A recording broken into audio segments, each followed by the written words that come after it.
கர்த்தரை நாம் ஸ்தோத்திரிப்போம். நாம் எங்கு அமர்ந்திருந்தாலும் அங்கே அமர்ந்திருக்கிற இடத்தில் தேவ பிரசன்னத்தை உணர்ந்தவர்களாக தேவ சமூகத்தில் அமர்ந்திருக்கிறோம் என்ற உணர்வோடு நாம் இந்த வேளையிலே நாம் கர்த்தரை நோக்கி பார்ப்போம். கர்த்தரமோடு இடைப்படுவார்.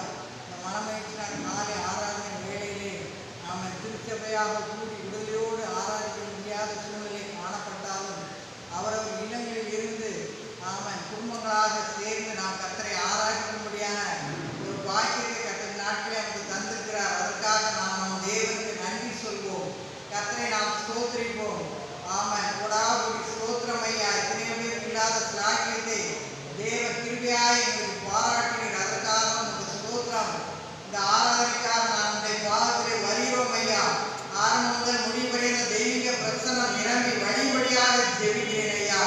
ஒவ்வொரு பகுதியும் தேவ ஆவியானவர் எங்களோடு இடைப்படுகிறார்கள். அசைவாடுகிற ஆவியானவர், பசுத்த ஆவியானவர் தேற்றர வாழ நீங்கள் ஒவ்வொருவரையும் ஆற்றி தேற்றி அரவணைக்கும்படியாக இந்த வேலையை ஜெபிக்கிறோம் ஐயா. கொடாபுரி ஸ்தோத்திரம் ஸ்தோத்திரம் அப்பா. 10 வாரங்களாக நாங்கள் திருச்சபைகளாக கூடி விடுதலையோடு ஆராதிக்க தேவ சத்தத்தை கேட்க முடியாத சூழ்நிலையில் இருக்கிறோம் ஐயா. இந்த லாக்டவுன் பீரியட் முடியும்படியாக இந்த வேலையை கெஞ்சுகிறோம் ஐயா. அதற்கு தடையாயிருக்கிற எங்களுடைய எல்லா பாவங்களையும் கர்த்தர் மன்னிக்கும்படியாக கிருபையாய் இரக்கம் பாராட்டும்படியாக இந்த வேலையை ஜெபிக்கிறோம் ஐயா. தகப்பனே, நீ நினைவும்படியாக ஜெபிக்கிறோம். எங்களை நினைவும்படியாக இந்த வேலையை ஜெபிக்கிறோம் ஐயா. நாம இந்த தேசத்துக்காக ஜெபிக்கிறோம். உலக நாடுகளுக்காக ஜெபிக்கிறோம் ஐயா. கர்த்தாவே ஸ்தோத்திரம் ஐயா. இந்திய தேசத்துக்காக விசேஷமாக ஜெபிக்கிறோம். தமிழகத்துக்காக ஜெபிக்கிறோம் ஐயா. விசேஷமாக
Thank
கர்த்தருடைய பரிசுத்த நாமத்துக்கு மகிமை உண்ட நல்ல நாளிலே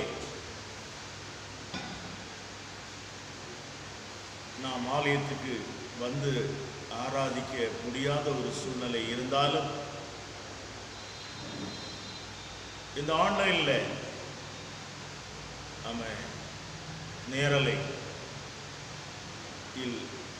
வீடுகளில் அமர்ந்து இந்த ஆராதனையில் கலந்து கொள்கிற உங்கள் யாவரையும் கர்த்தர் ஆசீர்வதிப்பாராக.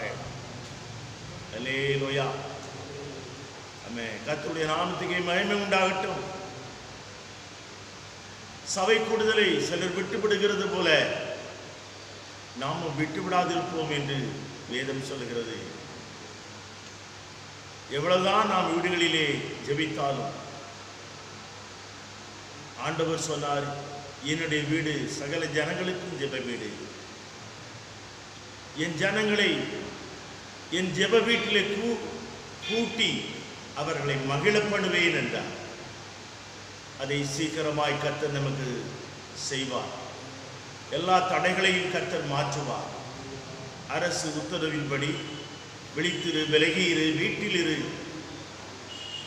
மிகவும் நாம் பாதுகாப்பாய் இருக்க கர்த்தர் கிருபை தந்தார். எத்தனை தான் நாம் நம்மை பாதுகாத்தாலும் நம்மை பாதுகாக்கிறவர் கர்த்தர். ஆமென். அல்லேலூயா. இந்த நாளிலே தேவனுடைய வார்த்தைக்கு ஆதாரமாக 1 தீமோத்தேயு 4ஆம் அதிகாரம்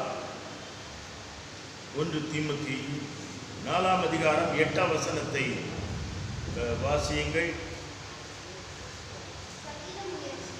சரீர முயற்சி அற்ப பிரயோஜனம் உள்ளது, தேவ பக்தியானது இந்த ஜீவனுக்கும் இதற்கு பின்வரும் ஜீவனுக்கும் வாக்குத்தத்தம் உள்ளதாகையால் எல்லாவற்றுக்கும் பிரயோஜனம் உள்ளது. அல்லேலூயா. தெய்வம் பக்தி உள்ளவர்களை தேடுகிறார், பக்தி உள்ளவர்களை தமக்கென்று தெரிந்து கொள்ளுகிறார் என்று வேதம் சொல்கிறது. இங்கே அப்போஸ்தலன் பவுல் தீமோத்தேயுக்கு எழுதும் பொழுது தேவ பக்தி ரொம்ப பிரயோஜனமானது, தேவ பக்தி ரொம்ப ரொம்ப பிரயோஜனமானது. அல்லேலூயா. வாழ்க்கையில தேவ பக்தியின் ஆசீர்வாதங்கள் என்ற தலைப்பிலே இந்த செய்தியை நாம் தியானிக்க இருக்கிறோம். ஆமென். இந்த தேவ பக்தியானது இந்த ஜீவனுக்கும் இதற்கு பின்வரும் ஜீவனுக்கும் ஒரு வாக்குத்தத்தம் உள்ளது. எல்லாவற்றிலும் நமக்கு அது பிரயோஜனமானது. அல்லேலூயா. சரீர முயற்சி அற்ப பிரயோஜனம் உள்ளது. என்ன முயற்சி? சரீர முயற்சி அற்ப பிரயோஜனம் உள்ளது. அதுக்கு முன்னால தேவ பக்தி பிரயோஜனமானது. முதல்ல சொல்றாரு சரீர முயற்சி அற்ப பிரயோஜனம் உள்ளது என்று சொல்லப்பட்டது. அல்லேலூயா. நம்ம அந்நாட்களில்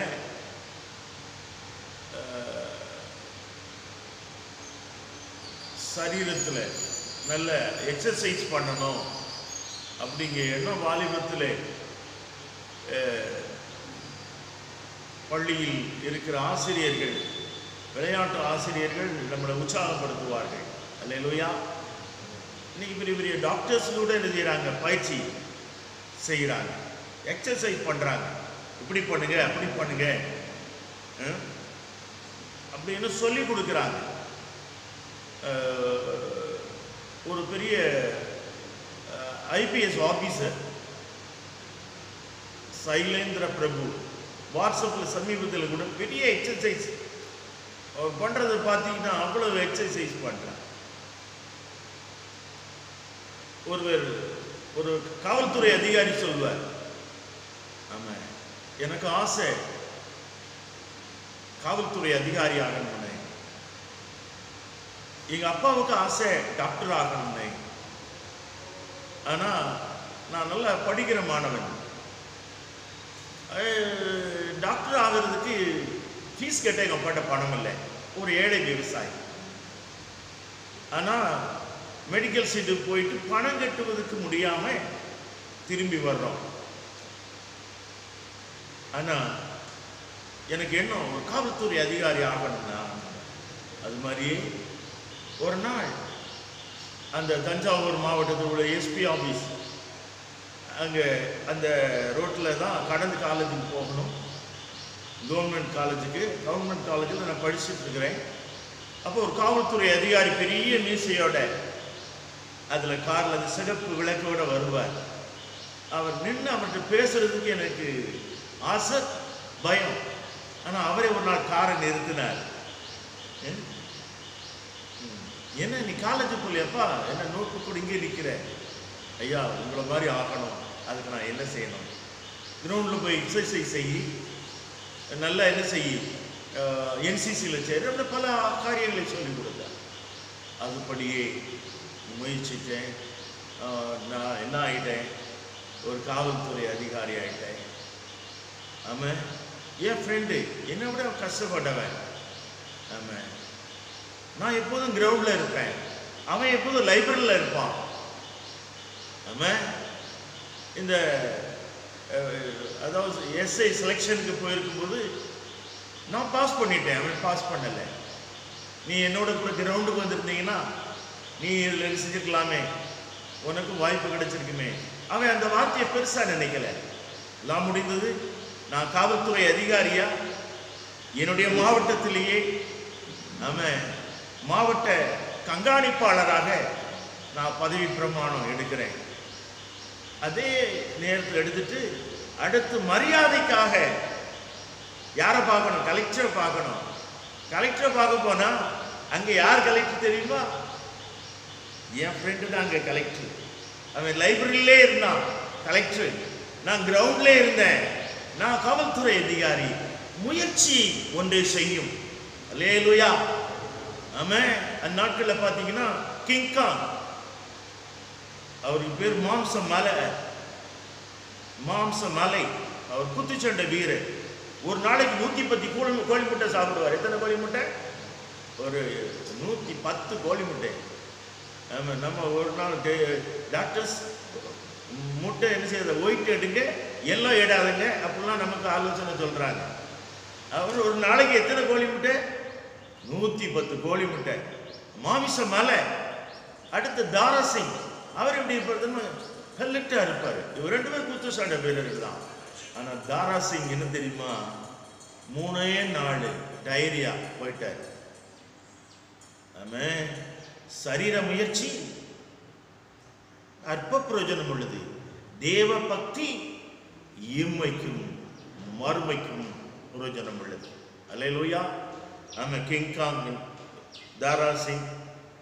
அடுத்து ஒரு குத்துச்சண்டை வீரரை பார்த்தீங்கன்னா டைசன். பேர் என்னது? டைசன்.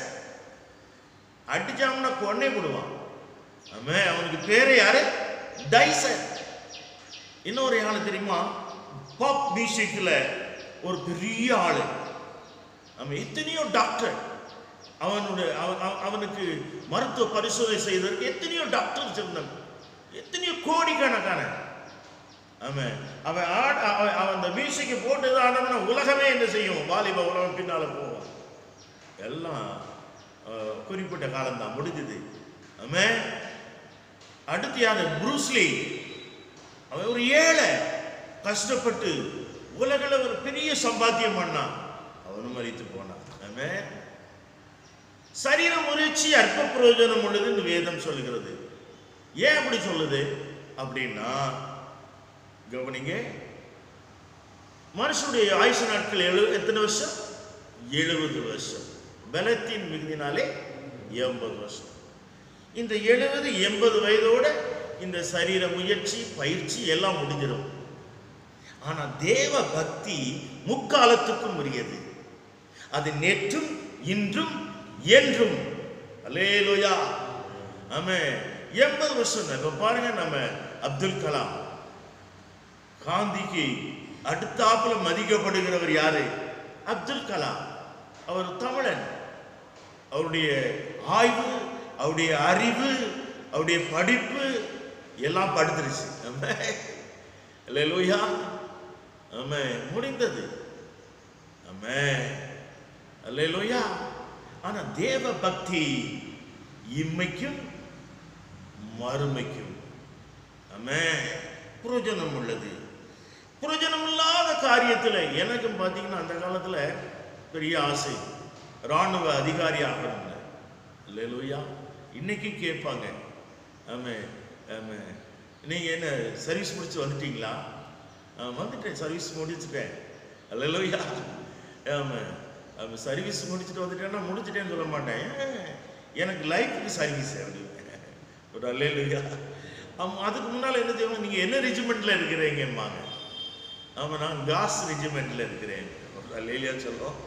ஆமாம், என்ன அப்படின்னு கேட்பாங்க. எனக்கு மிலிட்ரியில் சேரணும், இராணுவ அதிகாரன். அந்த காலத்தில் ராம லட்சுமணன் தமிழில் ஒரு பெரிய தமிழர்கள் ஒரு பெரிய இராணுவத்தில் இருந்து பணியாற்றியவர்கள் தேசத்துக்காக என்று நான் படித்ததுண்டு. அதில் எப்போதுமே அதில் தான்.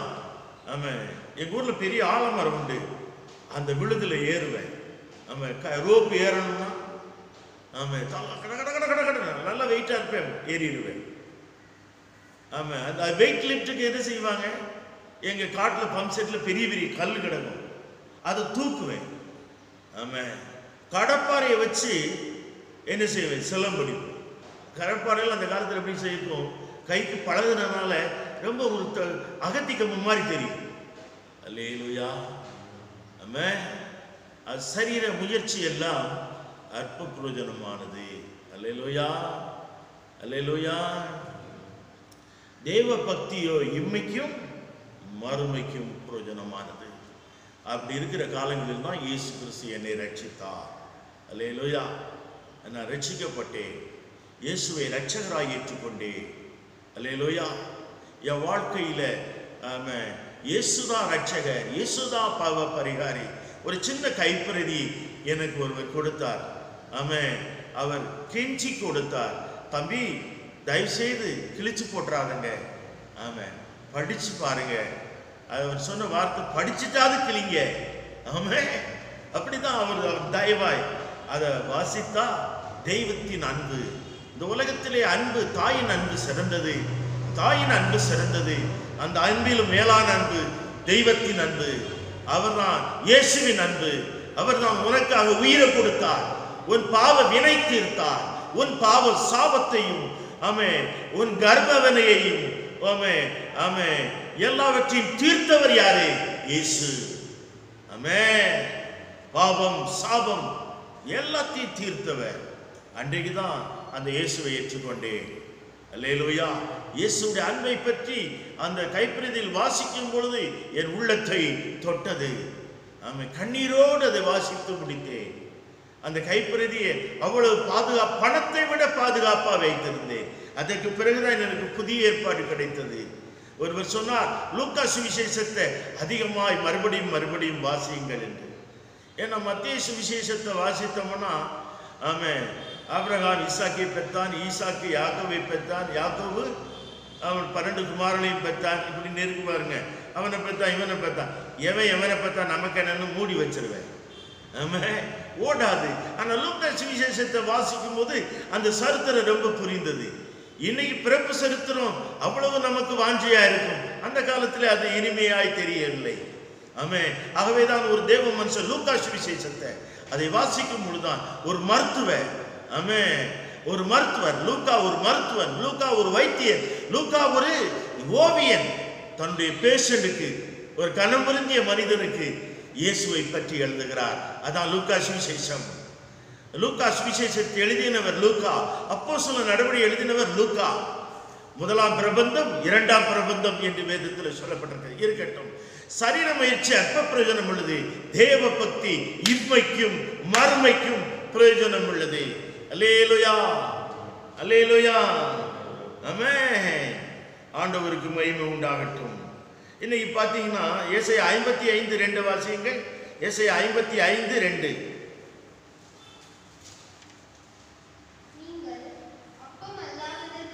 அப்பம் அல்லாததற்காக பணத்தையும்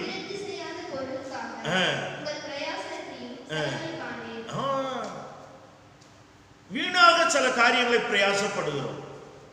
பவுல் சொன்னான், வீணாக ஓடினது இல்லை.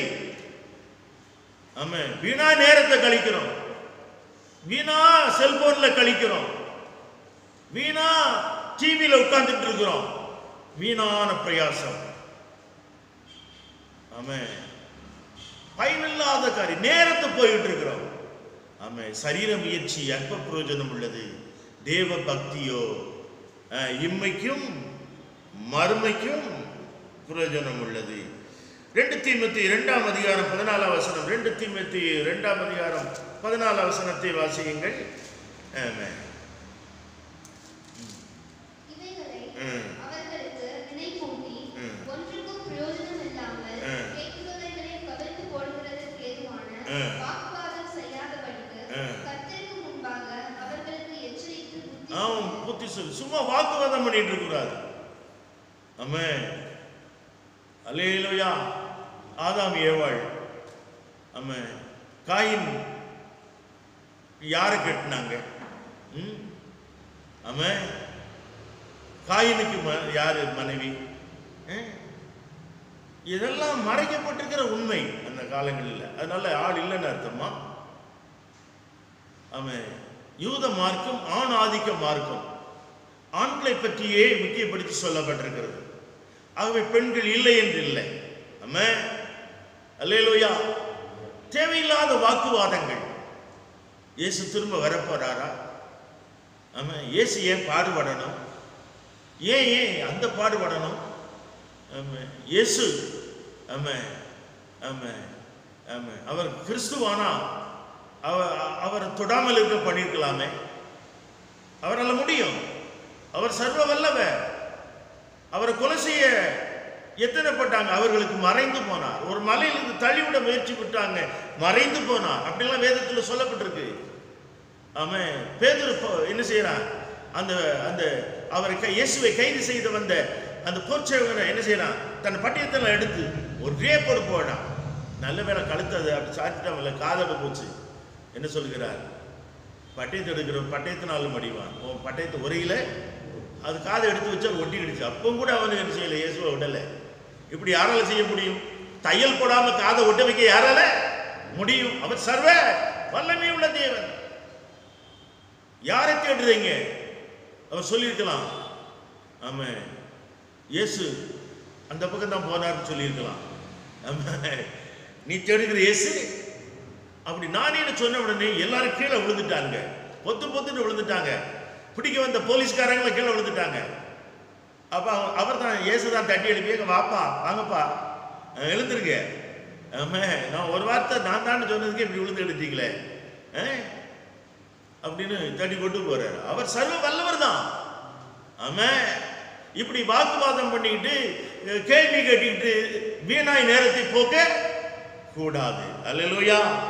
ஆமென்.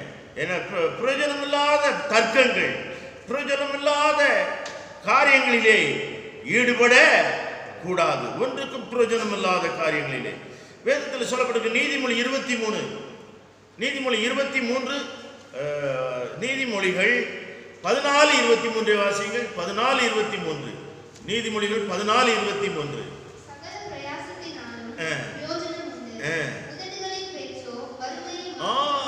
சகல பிரயாசத்திலும் பிரயோஜனம் உண்டு, உதடுகளின் பேச்சோ வறுமையை மாத்திரம் தரும்.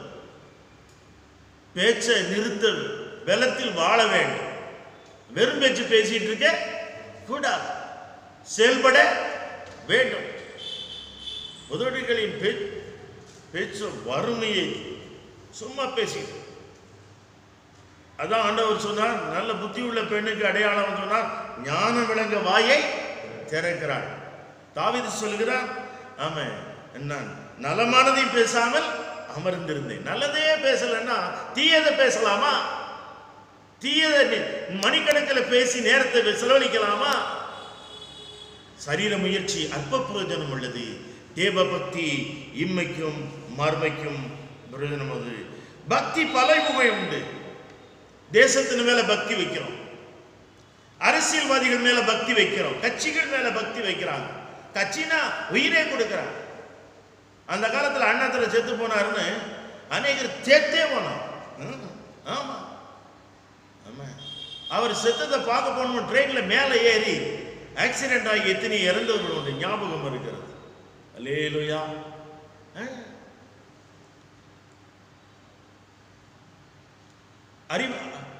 ஒரு இலங்கை ராஜீவ்காந்தி கொலை வழக்கில் குற்றம் சாட்டப்பட்டவர்களில் ஒருவன் அறிவழகனா, ஒரு அவனுக்காக ஒரு பெண்ணை தூக்கி குளிச்சுட்டா. எப்படி அவனை தூக்கு தண்டில் போட்டான்னு இவ தூக்கு தீ எரிச்சுட்டா. அவனை சொல்றான். இப்படி மக்கள் வீணாய் தன்னை அழித்துக் கொள்ளுகிறார்கள். அல்லேலூயா. பக்தி,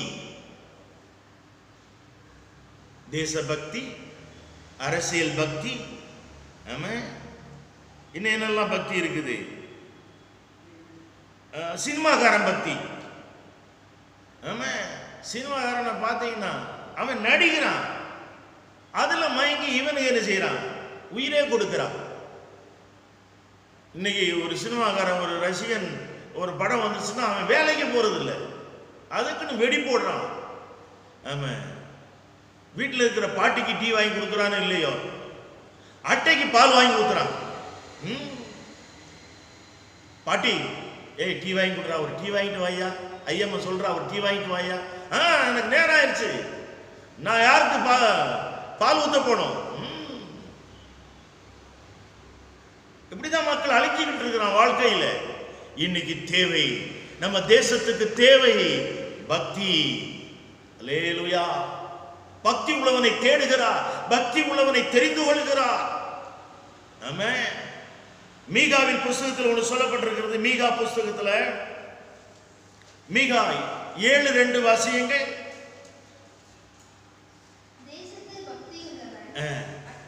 ஆமா, தேசத்தில் பக்தி உள்ளவன் அற்று போகிறான், செம்மையானவன் இல்லை. அவர்கள் எல்லாரும் ரத்தம் சிந்த பதிவிருக்கிறார்கள். அவன் தன் சகோதரனுக்கு வலையிலே கூட பிறந்தவனுக்கே வலை வைக்கிறான், கண்ணி வைக்கிறான். அப்படிதான் வேதம் சொல்லுது.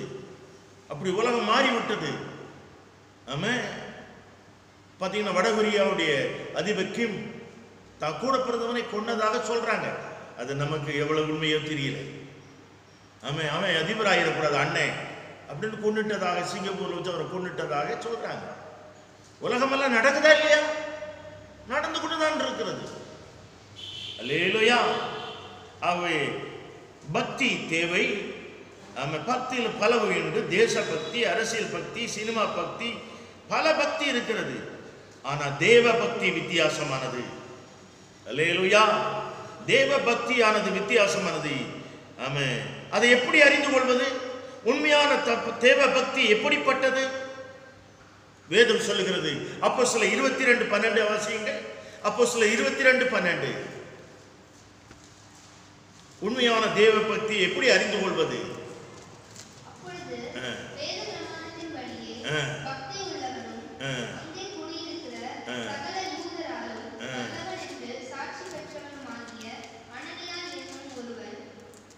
அல்லேலூயா.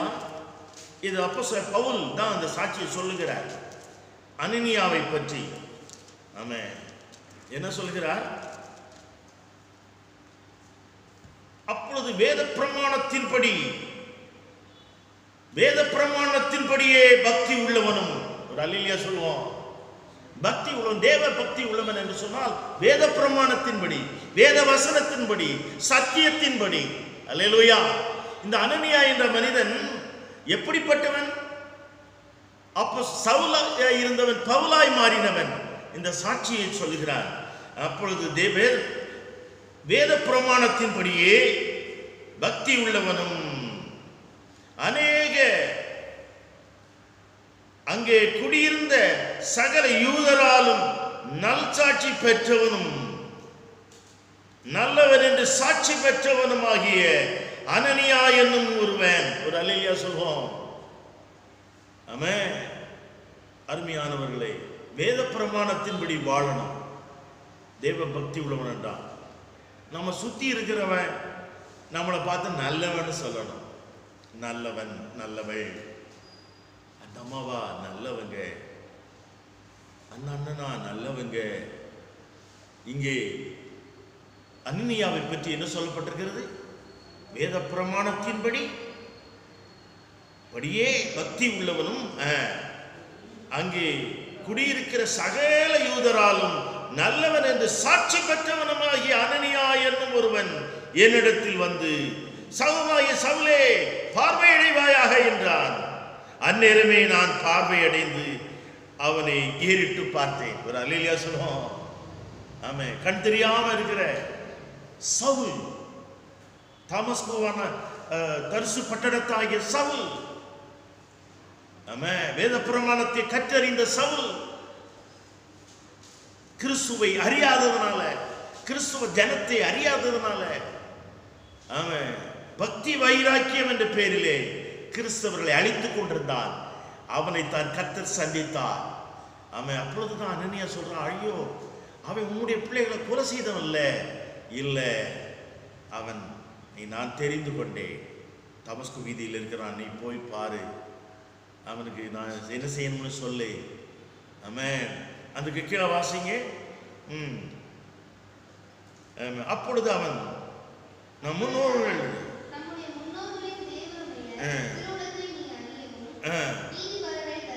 நீதிபரரை தரிசிக்கவும்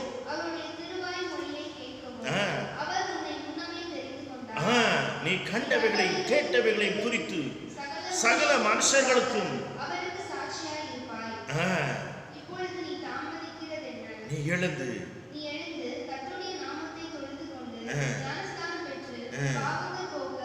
ஒரு அல்லேலூயா சொல்லுவோம். அல்லேலூயா. ஆமென். அனனியா சவுல் எனப்பட்ட வாலிபனை நடத்துகிறார் பக்திக்குள்ள. வேத வசனத்தின்படி நம்ம முன்னோர்கள் சொன்னபடி வேதத்தெல்லாம் தெரியும் யாருக்கு? அல்லேலூயா. நீ கண்டவைகளையும் கேட்டவைகளையும் சனங்களுக்கு சாட்சியாக சொல்லு. முதல்ல நீ ஞானசானம் எடு. ஒரு அல்லேலூயா சொல்லுவோம். ஆமென். உன் பாவங்கள் போக நீ கழுவப்படு. இயேசுவை ஏற்றுக்கொண்டால் மாத்திரம் போதாது, விசுவாசித்தால் மாத்திரம் போதாது, அவருக்கு கீழ்ப்படிந்து அவரோடு உடன்படிக்கை செய்ய வேண்டும். பொண்ணை பார்த்துட்டாங்க, பொண்ணெல்லாம் நிச்சயம் பண்ணிட்டாங்க. ஆமா, நிச்சயமெல்லாம் பண்ண பிறகு நல்ல குடும்பத்து பிள்ளைகள், நல்ல பிள்ளைகள்னா கல்யாணத்துக்கு முன்னால மாப்பிள்ளை கூட என்ன செய்ய மாட்டாங்க, எங்கேயும் வெளியே அனுப்ப மாட்டாங்க. அப்படிதானே? அதுக்கு ஒரு உடன்பை வச்சிருக்காங்க, ஒரு விதி வச்சிருக்காங்க. கையை பிடிச்சு கொடுக்கணும், 10 பேருக்கு முன்னால கை பிடிச்சு கொடுக்கணும். அது எப்படி ஒரு உடன்பாடோ ஒரு சத்தியமோ ஒரு விதியோ, அதே போல கர்த்தராகிய பிதாகுமாரன் பரிசுத்தாவின் நாமத்தினால நாம் மூழ்கி ஞானசாரம் எடுக்க வேண்டும், தேவனோடு உடன்படிக்கை செய்ய வேண்டும். ஆமென். உண்மையான தேவ பக்தி எப்படிப்பட்டது என்றால் தேவ பிரமாணத்தின்படி பக்தி உள்ளவன். அல்லேலூயா. இரண்டாவதாக மனிதர் யார், தேவன் யார் என்று அறிந்து கொள்பவன். மனிதன்னா யாரு, தேவன்னா யாரு அறிந்து கொள்கிறவன், அவன் தான் பக்தியா ஆக முடியும். வாசிங்க சங்கீதம் 146, சங்கீதம் 146, சங்கீதம் 146 3 6 வரை.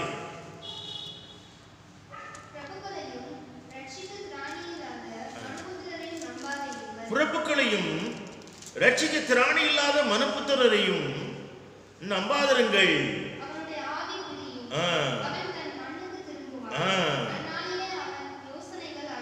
ஒரு அல்லேலூயா சொல்லுவோம். பிரபுக்கள் அப்படின்னா இன்னைக்கு பாருங்க, உலக வல்லரசுகள் இருக்கிறது. வல்லரசை இந்த சின்ன கிருமிக்கு மாட்டிக்கிட்டு முழிச்சிட்டு இருக்குது.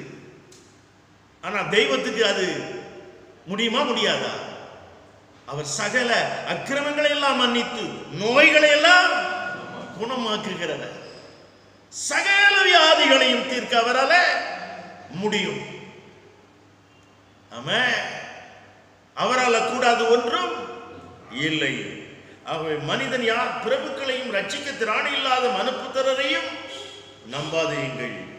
அவனுடைய ஆவி பிரியும், அவன் தன் மண்ணுக்கு திரும்புவான், அந்நாளிலே அவன் யோசனை அழியும். பார்த்தீங்களா? மனுஷன் அப்படிதான். மனிதன் தற்காலிகமானவர், கடவுளை நித்தியமானவர். ஆமென். அவர் தீர்க்காயுசு உள்ளவர். மனுஷனுக்கு 70-80 தான்.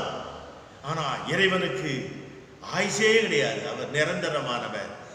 நீரே நிரந்தரம். அல்லேலூயா. அவர் நிரந்தரமானவர், நித்தியமானவர். சாவாய் அவரே உனக்கு நித்திய ஜீவனும் தீர்க்க ஆயுசுமா இருக்கிறார். அப்படிதான் சொல்லப்பட்டிருக்கிறது. மனுஷன் டெம்பரவரி, ஆனா காட் பெர்மனன்ட். அவர்தான் நிரந்தரம். அல்லேலூயா. அடுத்த வசனத்தை வாசிங்க. யாக்கோபின்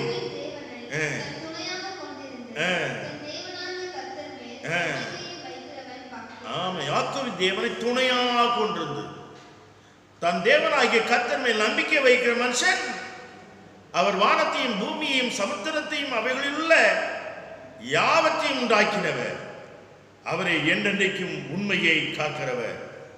அவர் ஒடுக்கப்பட்டவர்களுக்கு நியாயம் செய்கிறார். பசியாய் இருக்கிறவர்களுக்கு ஆகாரம் கொடுக்கிறார். கட்டுண்டவர்களை கர்த்தர் விடுவிக்கிறார். கர்த்தர் சகலவற்றையும் செய்ய பலம் உள்ளவனுக்கும் பலனற்றவனுக்கு உதவி செய்கிறது அவருக்கு லேசான காரியம். அல்லேலூயா. ஆமென். கொஞ்சம் பேரை கொண்டாயிலும் அநேக பேரை கொண்டாயிலும் ரட்சிக்கிறதுக்கு கர்த்தருக்கு தடை இல்லை. ஆமென். யோனத்தான் சொல்லுகிறான், கர்த்தர் நமக்காக ஒரு காரியம், ஆளும் இல்லை ஆயுதமும் இல்லை. 2 பேர் ஒரு ஆயுதத்தோடு இருக்கிறான். ஒரு நாடு பெலிஸ்தியன், பெரிய ஒரு வல்லரசு. இந்த 2 சிறுவனும் போய் அங்கே நின்று ஜெயித்து வராங்க. அதான் கர்த்தர் நமக்காக ஒரு காரியம். ஆமா, பக்தி வாழ்க்கை என்றால் மனுஷனா யாரு, தெய்வம்னா யாரு? இன்னைக்கு மனுஷனைகளெல்லாம் கடவுளா கும்பிடுறான். ஆமா, அயோக்கியமனா இருந்தாலும் சரி. ஆமா, பக்தி வேஷம். இன்னைக்கு பாருங்க, பட்டை இடுவது, தாடி வளர்ப்பது, சேப்பி காவி விடுவது, பெரிய சிலுவையை தொங்க வைக்குவது. எப்போதுமே ஒரு மனுஷன் ரோட்டில் நடந்துட்டே இருப்பான், அவன் கழுத்துல பெரிய சிலுவை தொங்கும். உங்க பேர் என்ன? அவன் நான் கூப்பிடுற நேரத்தில் நல்ல சிகரெட், பெருவர தண்டியில சிலுவை கழுத்துல, ஈகிசி மெடிக்கல் பக்கத்துல. பேர் என்ன? ஜான். உங்க அப்பா எவ்வளவு பேரை வச்சிருக்கிறாரு? ஜான்.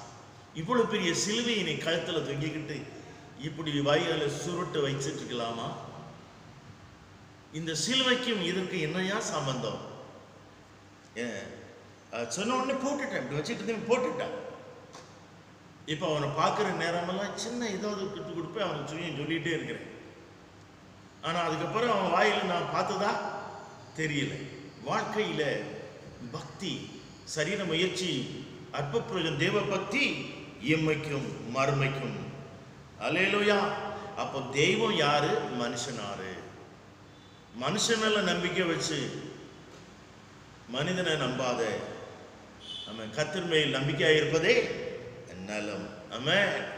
அடுத்து மத்தேயு 6:33 சொல்லப்பட்டிருக்கிறது, முதலாவது தேவனுடைய ராஜ்யத்தையும் அவருடைய நீதியும் தேடுங்கள், அப்படி இவைகளெல்லாம் கூட.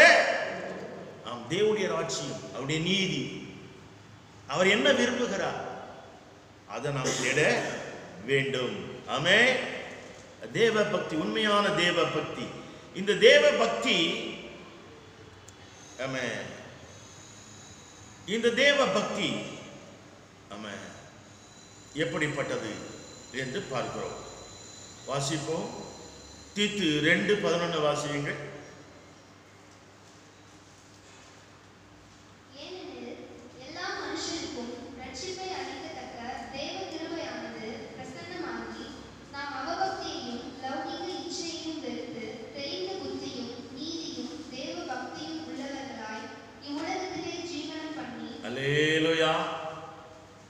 இந்த உலகத்தில் எல்லா மனிதனுடைய மனுக்குலத்தின் பாவத்துக்கு பரிகாரம் செய்தவர் யாரு? இயேசு. பாவ பரிகாரி இயேசு. அல்லேலூயா. கடந்த நாட்களில் சொல்லியிருக்கிறேன், நம்ம 1,20,000 லட்சக்கணக்கான ஆடு மாடுகளை பரிசீலித்திருக்கிறார் சாலமோன். அல்லேலூயா. இஸ்ரவேல் ஜனங்கள் எகிப்திலிருந்து கானானுக்கு வரும் பொழுது அந்த பஸ்கா ஆட்டுக்குட்டி, அந்த பழுதற்ற ஆட்டுக்குட்டி குடும்பத்துக்கு ஒன்று அடிக்கப்பட்டது. ஒரு குடும்பம் என்று சொன்னால் எத்தனை குடும்பங்கள்? கிட்டத்தட்ட 6 லட்சம் பேர். ஆமே, 6 லட்சம் புருஷர்கள் என்று சொல்லப்பட்டிருக்கிறது. ஆமே, சொல்ல போனால் கிட்டத்தட்ட பல லட்சம், அன்னைக்கே பல லட்சம் ஆடுகள் பஸ்கா ஆட்டுக்குட்டி அடிக்கப்பட்டது. இயேசுவின் நாட்களிலே பஸ்கா ஆசரிக்கப்பட்டது. அதெல்லாம் பாவ நிவர்த்தி. ஆடு மாடுகளின் ரத்தம் மனுஷனுடைய பாவத்தை நிவர்த்தி செய்ய. ஆமா, இயேசு கிறிஸ்துடைய ரத்தம் சகல பாவங்களை நீக்கி நம்மை சுத்திகரிக்கும். இயேசுடைய ரத்தம் தான். அந்த ரத்தம் சிந்தப்பட்டு 2000 ஆண்டுகளுக்கு மேல் ஆகிவிட்டது. அந்த ரத்தம் நமக்காக சிந்தப்பட்டிருக்கிறது. ஒரே ரத்தம், அது பரிசுத்த ரத்தம், அது மாசற்ற ரத்தம், அது விலையேற பெற்ற ரத்தம், அது தூய ரத்தம். அதை விசுவாசித்தால் போதும். ஆடு மாடுகளின் ரத்தம் வருஷம் வருஷம் சிந்தப்பட்டது. இயேசுவின் ஒரே ரத்தத்தை சிந்தி நம்மளை மீட்டிருக்கிறார். அல்லேலூயா. ஆமென், ஆமென்.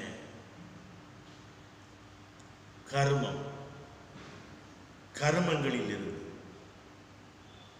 ஆமென், வினைகளில் இருந்து, முன்னோருடைய பாவங்களில் இருந்து, ஆமென், சாபங்களில் இருந்து நம்மளை மீட்பதற்காக கல்வாரி சிலுவையிலே இயேசு தம் ஜீவனை கொடுத்தார். அல்லேலூயா. வேதம் சொல்லுகிறது, எபேசியர் 1:7 வாசியுங்கள். எபேசியர் 1:7 வாசியுங்கள்.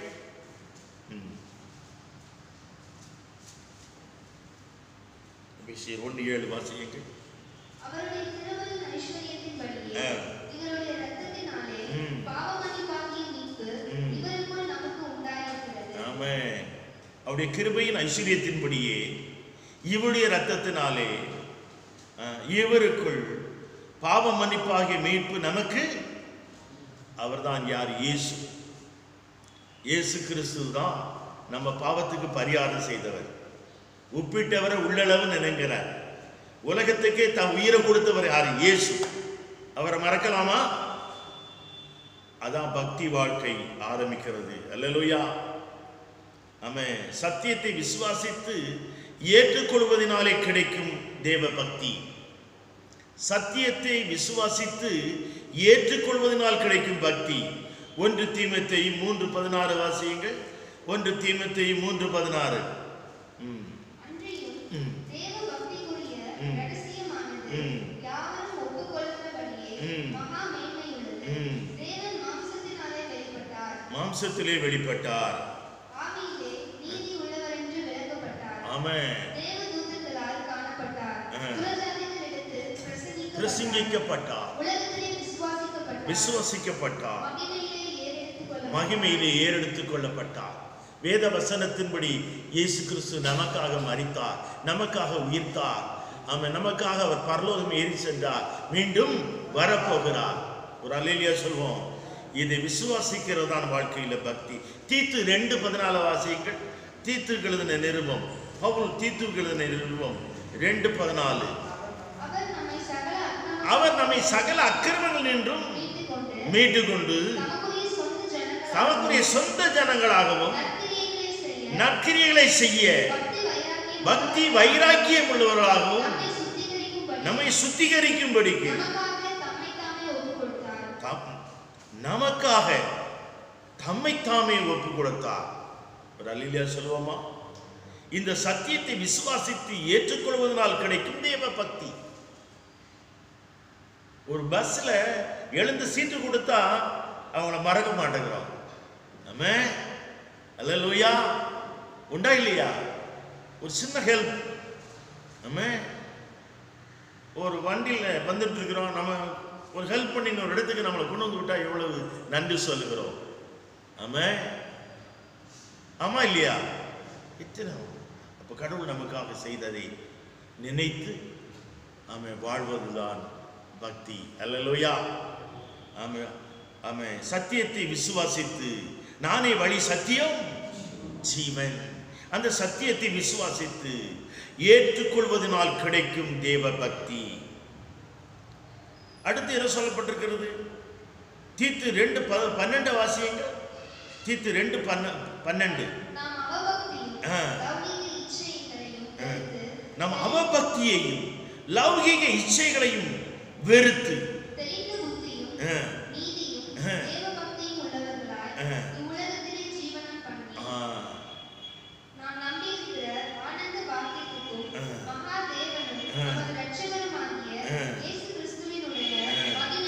மகிமையின் பிரசன்னமாகுதலை எதிர்பார்த்து கொண்டிருக்கும்படி நமக்கு போதிக்கிறது.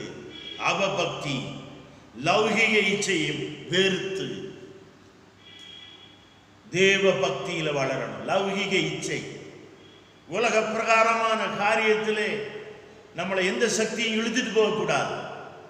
லௌகிக இச்சை, அவபக்தி, இந்த லௌகிக இச்சை எங்க கொண்டு போய் விட்டுறோம்? நம்மளை அவபக்திக்குள்ள கொண்டு போய் விட்டுரும்.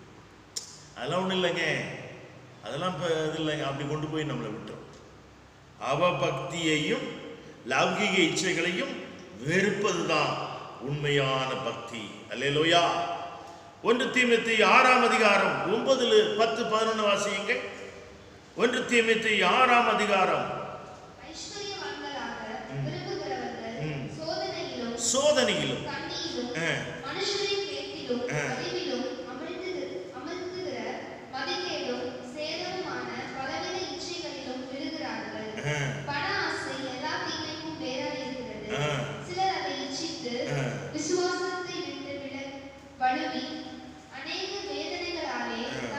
உருவ குத்திக் கொள்ளுகிறார்கள்.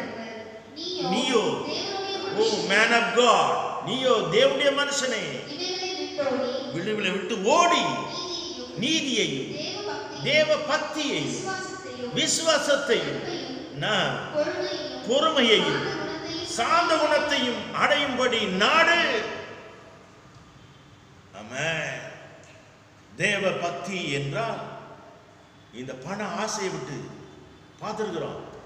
பண ஆசை எல்லா தீமைக்கும். அதுக்கு எத்தனையோ கதை சொல்லலாம். நடந்த உண்மையை சொல்றேன். மரித்த பிறகும் அவதாரம் கட்டியிருக்கு. மரித்த பிறகும் அவங்க பேர்ல ஃபைன் பண்ணியிருக்கிறாங்க. அம்மா ஜெயலலிதா சொத்து சேர்த்தாங்க. யார் கொண்டு போனா? அவங்க கல்லறையில் அடக்கம் பண்ணும்போது பார்த்தேன், அந்த செங்க கட்டுக்கிட கூட பூசலை. சாதாரண குடும்பத்துக்கு கூட கல்லறை கட்டும்போது உள்ள பூசி தான் அடக்கம் பண்ணுவாங்க. ஆனால் அந்த அம்மா கல்லறை அப்படியே செங்கல் இருந்தது, உள்ள இறக்குனாங்க. நான் சொல்லலாம், அவங்க சேர்த்து வச்ச பணத்தை வச்சு அந்த குழியை மூடலாம்.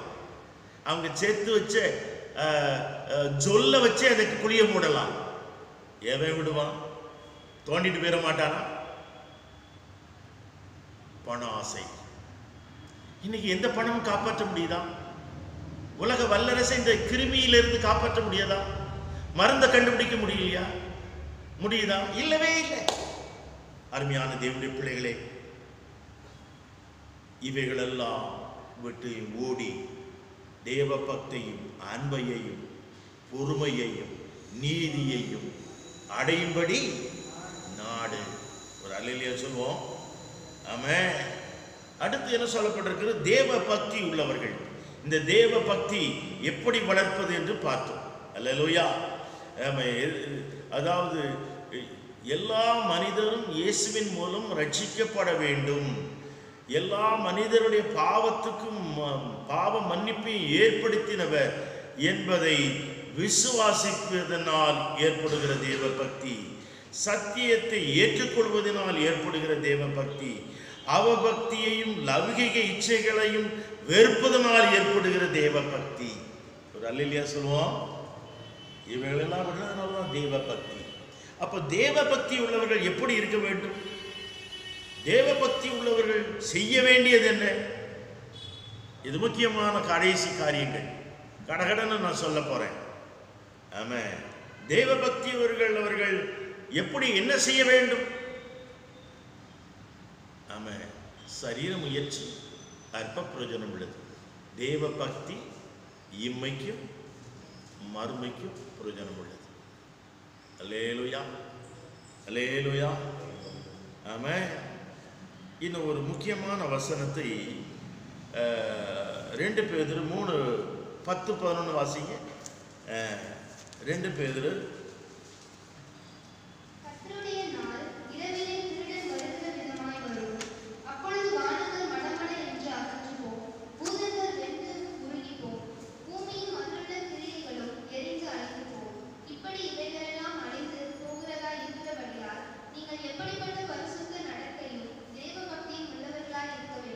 ஆமென்.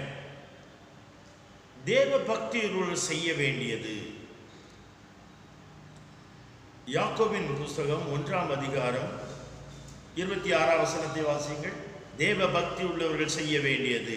உங்களில் ஒருவன் தன் நாவை அடக்காமல் தன் இருதயத்தை வஞ்சித்து தன்னை தேவ பக்தி உள்ளவன் என்று எண்ணினான், அவனுடைய தேவ பக்தி வீணாயிற்று. என்னத்தை அடக்கணுமா? நாவை அடக்க வேண்டும். ஆணா இருந்தாலும் பெண்ணா இருந்தாலும் சும்மா ஓவரா பேசி இது செய்யக்கூடாது. ஆமாம், வீணாக்க கூடாது. பக்தி உள்ளவர்கள் நாவை அடக்க வேண்டும். வீடு வீடா மற்றவங்களை பேர் பேசிட்டே அலையக்கூடாது. மற்றவங்களை பற்றி பேசக்கூடாது. மற்றவர்களை குறை சொல்லிட்டே அலையக்கூடாது. இதுதான் சிலருடைய வேலையா இருக்கு. என்ன செய்ய வேண்டும்? நாவை அடக்க வேண்டும். அல்லேலூயா. ஆமென். எப்படி சொல்லப்பட்டிருக்கு? பக்தி விருத்திக்கு ஏதுவான நல்ல வார்த்தை உண்டானால் கேட்கிறவர்கள் பிரயோஜனம் உண்டாக பேசவோ, அப்படிதான் சொல்லப்பட்டிருக்கு. பக்தி விருத்திக்கு கெட்ட வார்த்தை ஒன்று உங்கள் வாயிலிருந்து புறப்பட வேண்டாம். நாவை அடக்கணும். மற்றவங்களை பற்றியே புரணி பேசிட்டு இருக்கக்கூடாது. பக்தி உள்ளவர்கள் அப்படி இருக்க மாட்டார்கள். நாவை அடக்க வேண்டும். நாவை எதுக்கு பயன்படுத்தணும்? தேவனை துதிக்கிறதுக்கு. தேவனை துதிக்கிறதுக்கு பயன்படுத்தணும். துதி துதி என் மனமே. ஆமென். ஒரு நாளைக்கு 7 முறை தான் தேவனை துதிக்கிறேங்கிறார் தாவீது. உமது நீதி நியாயங்களை நிமித்தம் ஒரு நாளைக்கு எத்தனை முறை? 7 முறை தேவனை துதிக்கிறேன். அல்லேலூயா. தானியேலை பார்த்தா ஒரு நாளைக்கு எத்தனை முறை? 3 முறை. அதுமே அப்போஸ்தலர் பவுல் சொல்றார், எப்பொழுதும் இடைவிடாமல் தேவனை நினைங்க.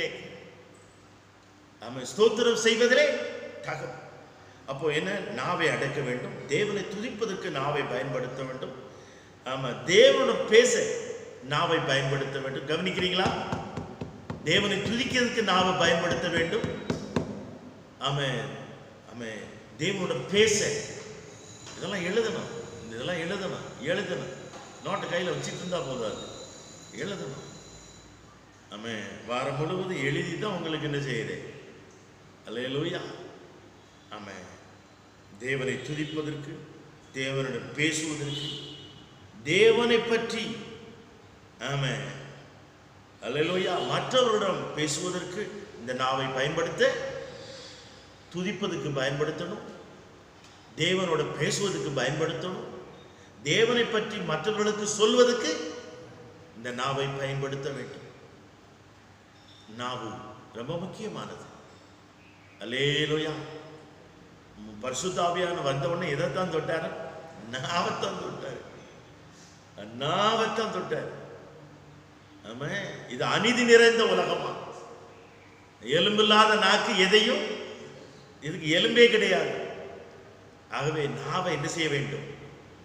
ஒரு பரிசுத்த ஆவியானவரால் நிரப்பப்பட்ட மனுஷனா நாவடக்க வேண்டும். கோள் சொல்லக்கூடாது. பொய் சொல்லக்கூடிய வாய் அடைக்கப்படும் சொல்லியிருக்குதா? நாவு அடக்க வேண்டும். அடுத்து ஆமென். தீத்து 1:3-4 வாசிங்க. தீத்து 1:3-4.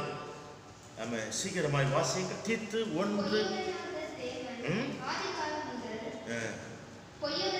பொய்யுரையாத தேவன்.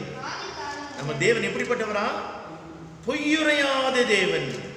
ஆமென். கரங்களை உயர்த்தி ஆமென் ஆமென் சொல்லுவோமா? பொய்யுரையாத தேவன். ஆமென். நம்ம தேவனுக்கு பேர் என்ன? பொய்யுரையாத தேவன்.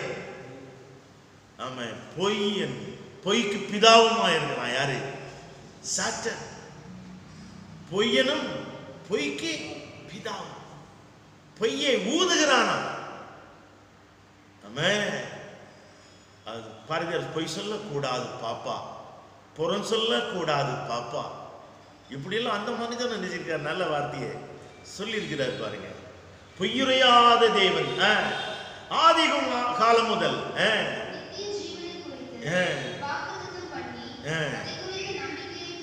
தேவ பக்திக்கு ஏதுவான சத்தியத்தை அறிகிற அறிவும் விசுவாசமும் தேவனால் தெரிந்து கொள்ளப்பட்டவர்களுக்கு உண்டாகும்படி. ஆமென். அல்லேலூயா. தேவனால் தெரிந்து கொள்ளப்பட்டவர்களுக்கு உண்டாகும்படி. ஆமென். ஏற்ற காலத்திலே நம்முடைய இரட்சகராகிய தேவனுடைய கட்டளையின்படி எனக்கு ஒப்புவிக்கப்பட்ட பிரசங்கத்தினாலே தமது வார்த்தையை வெளிப்படுத்தினார். ஒரு அல்லேலூயா சொல்லுவோம். பொய்யுரையாத தேவன். ஆமென். தேவ பக்திக்கு ஏதுவான சத்தியத்தை அறிகிற அறிவு விசுவாசம் தேவனால் தெரிந்து கொள்ளப்பட்டவர்களுக்கு உண்டாகும்படி. தேவனால் தெரிந்து கொள்ளப்பட்டவர்கள், மீட்கப்பட்டவர்கள், மன திரும்பினவர்களுக்கு தேவ பக்தியும் விசுவாசமும் உண்டாகணும். அல்லேலூயா. தேவ பக்திக்கு ஏற்ற உபதேசங்களை ஒப்புக்கொள்ள வேண்டும். தேவ பக்திக்கேற்ற உபதேசங்களை ஒப்புக்கொள்ள வேண்டும். ஆமென். 1 தீமோத்தேயு 6ஆம் அதிகாரம் 1 தீமோத்தேயு 6ஆம் அதிகாரம் 3-4 வசனங்களை வாசியுங்கள். ஒருவன் நம்முடைய கர்த்தராகிய இயேசு கிறிஸ்துவின் ஆரோக்கியமான வசனங்களையும் தேவ பக்திக்கேற்ற உபதேசங்களையும் ஒப்புக்கொள்ளாமல் வேற்றுமையான உபதேசங்களை போதிக்கிறவனானால் அவன் இருமாப்பு உள்ளவனும் ஒன்றும் அறியாதவனும் தர்க்கங்களையும் வாக்குவாதங்களையும் பற்றி நோய் கொண்டவனுமாய் இருக்கிறான். அவைகளாலே பொறாமையும் சண்டையும் தூஷணங்களும் பொல்லாத சம்சயங்களும் உண்டாகி கெட்ட சிந்தை உள்ளாகும். சத்தியம் இல்லாதவர்களும் தேவ பக்தியை ஆதாய தொழில் என்று எண்ணுகிறவளுமாய் மனுஷர்களால் உண்டாகும் மாறுபாடான தர்க்கங்களும் பிறக்கும். இப்படிப்பட்டவர்களை தேவ பக்தியை ஆதாய தொழிலாக, கெயினாக, சம்பாத்தியமாக தேவ பக்தியை அப்படி இந்த உலகம் போயிட்டு இருக்கு. தேவ பக்தியை என்னதாக? ஆதாய தொழிலாக. உபதேசங்கள், தவறான உபதேசங்கள். வேதத்தில் புதிப்பேற்பட்ட முழுவதும் பிதா குமார பரிசுத்த ஆவியின். நம்ம இயேசு கிடையாது அப்படிங்கிறான். யாரு? யெகோவா தான் அப்படிங்கிறான். ஒரு கூட்டம் யாரு? ஜீசஸ் ஒன்லிங்குது. நம்ம ஒன்று யெகோவான்னு கூட்டு, இன்னொன்று அது இயேசுவின் நாமம். இயேசுவின் நாமம். நானும் பிதாவும் ஒன்றா இருக்கிறோம். இவன் பிரித்து என்ன செய்கிறான்? நம்ம சோறு வச்சுறான். தவறான உபதேசங்கள். 7ஆம் நாள் தான் நாங்கள் தான் சாப்பாத்துட்டே. 7ஆம் நாள், 7ஆம் நாள் ஓய்வு நாள். நாட்களை விசேஷித்துக் கொள்ளுகிறவை கத்தருக்கென்றே விசேஷித்துக் கொள்ளலாம். சனிக்கிழமையான அது ஞாயிற்றுக்கிழமையான அரபுல எல்லாம் ஞாயிற்றுக்கிழமை, சனிக்கிழமை தான் ஆராதனை நடக்குது. வெள்ளிக்கிழமை அல்லேலூயா, வெள்ளிக்கிழமை தான் அரபு தேசத்தில் ஆராதனை நடக்குது. அங்கே இயேசுநாதர் வரலையா? நம்ம நமக்கு ஞாயிற்றுக்கிழமைன்னா அமெரிக்காவில் என்னது நமக்கு முடியுது, அவங்க என்ன செய்யுது? விடியுது. நம்ம வாழ்க்கையில் நாட்கள், நம்ம அந்த நாள் இந்த நாள் சாப்பாடு ஓய்வு நாள். நாங்கள் 7ஆம் நாள்காரர்கள். நாங்கள் தான் யாரு? நாங்கள் தான் யாரு? நம்ம கரைப்படாதவர்கள். அல்லேலூயா. நம்ம திருமணம் ஆகாதனால கரைப்படாதவர்கள் அல்ல. நம்ம வேதம் முதல் திருமணத்தை நடத்தி வச்சவரே யார் தான்? தேவன். அல்லேலூயா. விவாகம் யாவருக்குள்ளும் கனம் உள்ளது. ஆமென். மனைவியை கண்டடைகிறவன் நன்மையானதை கண்டடைகிறான். இப்படிதான் வேதம் நமக்கு போதிக்கிறது.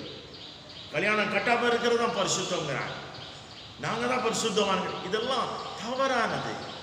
தவறான உபதேசங்களுக்கு இடம் கொடுக்க கூடாது. ஆமென். தேவ பக்திக்கு ஏற்ற உபதேசங்களை ஒப்புக்கொள்ள வேண்டும். ஆமென். நாவை அடக்க வேண்டும். ஆமென். மூன்றாவது என்ன சொல்லப்பட்டிருக்கிறது? மாறுபாடான உபதேசங்களை குறித்து எச்சரிக்கையாக இருக்க வேண்டும். மாறுபாடான உபதேசங்களை குறித்து எச்சரிக்கையாக இருக்க வேண்டும். மூன்றாவது சொல்லப்பட்டிருக்கிறது சங்கீதம் 36:2 வாசியுங்கள். சங்கீதம் 32:6.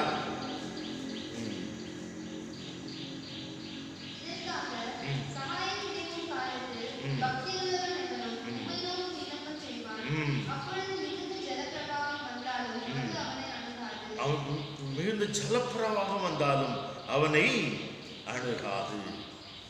எப்பொழுதும் ஜெபம் பண்ண வேண்டும். அவன் தேவ பக்தி உள்ளவன் என்ன செய்வான்? எப்பொழுதும் ஜெபிக்கிறவனாயிருப்பான்.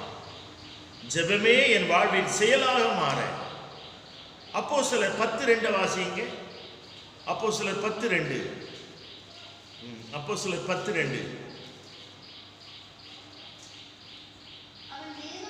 அவன் தேவ பக்தி உள்ளவனும் தன் வீட்டார் ஆராய்வரோடும் தேவனுக்கு பயந்தவனும்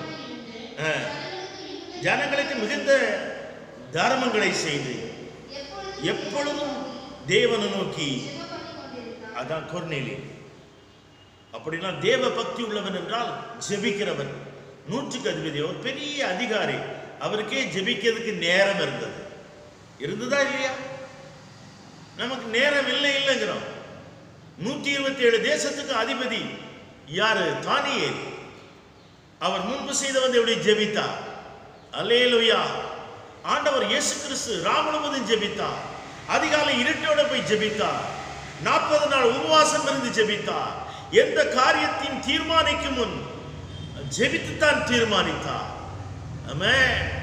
அவரே ஜெபித்தார் என்றால் தம்முடைய சீஷனுக்கு ஜெபிக்க கற்றுக் கொடுத்தார். நாம் ஜெபிக்க வேண்டுமா வேண்டாமா? அல்லேலூயா. ஆமென். ரீசார்ஜ். ஆமென். சொல்லுமா இல்லையா? ரீசார்ஜ். நாம சார்ஜ் பண்ணிட்டே இருக்கணும். அல்லேலூயா. அவரோடு நமக்கு எப்பொழுதும் ஜெபம். 1 தீமோத்தேயு 2 அதிகாரம் 1 தீமோத்தேயு 2 அதிகாரம் 1-2 வசனத்தை வாசியுங்கள். 1 தீமோத்தேயு 2 அதிகாரம் 1-2 வசனங்கள்.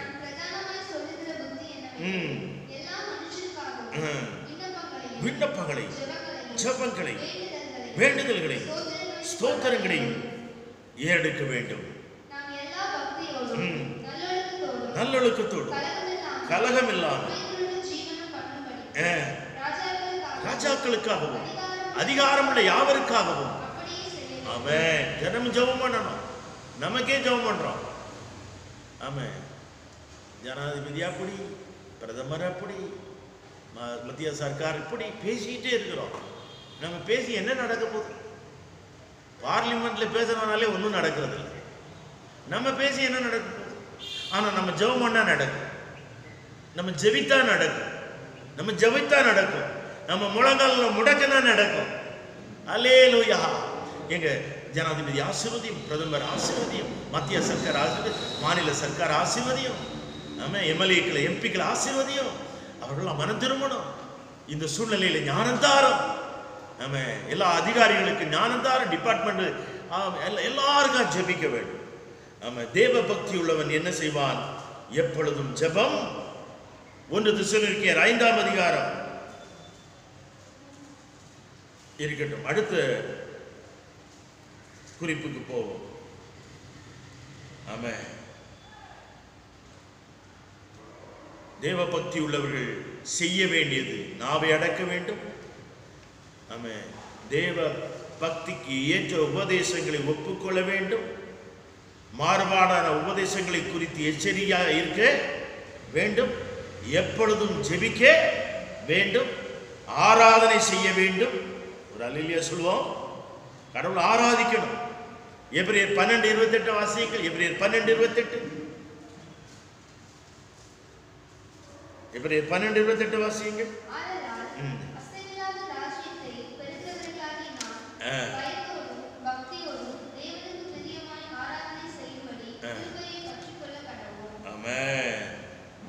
பயத்தோடும் பக்தியோடும் தேவனுக்கு பிரியமான ஆராதனை செய்யும்படி ஆமென் கிருபையை பற்றிக்கொள்ள கடவோம். ஆமென். அல்லேலூயா. 16, 17, 18 வாசியுங்கள்.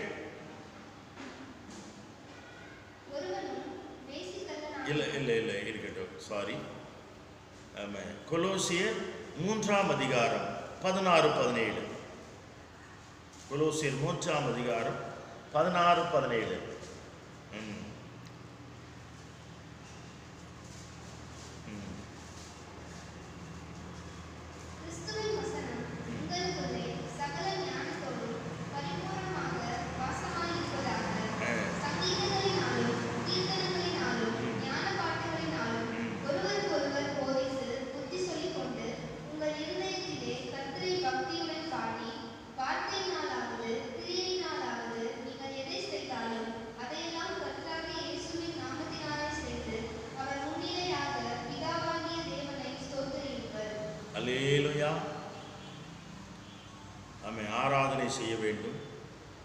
எல்லா ஆராதனைகளிலும் தவறாமல் பங்கெடுக்க வேண்டும்.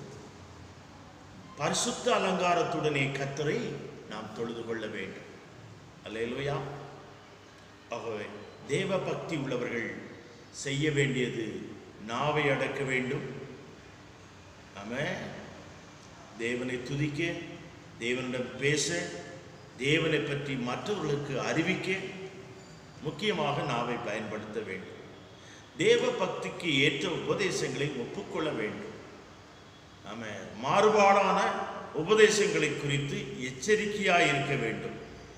எப்பொழுதும் நாம் ஜெபிக்க வேண்டும், ஆராதனை செய்ய வேண்டும். எல்லா ஆராதனைகளிலும் தவறாது பங்கு பெற வேண்டும். ஆமென். பரிசுத்த அலங்காரத்துடனே கர்த்தரை தொழுது கொள்ள வேண்டும். பூலோகத்தாரே, நீங்கள் யாவரும் அவருக்கு முன்பாக நடுங்கள், பரிசுத்த அலங்காரத்துடனே கர்த்தரை தொழுது கொள்ளுங்கள் என்று வேதம் சொல்கிறது. ஆகவே தேவனுடைய பிள்ளைகளே, சரீர முயற்சி அற்ப பிரயோஜனம் உள்ளது. தேவ பக்தி இம்மைக்கும் மறுமைக்கும் பிரயோஜனம் உள்ளது. அல்லேலூயா. தேவ பக்தி இம்மைக்கும் மறுமைக்கும் பிரயோஜனம் உள்ளது. இறுதியாக ஒரு வசனத்தை வாசித்து முடிக்க விரும்புகிறேன். அல்லேலூயா.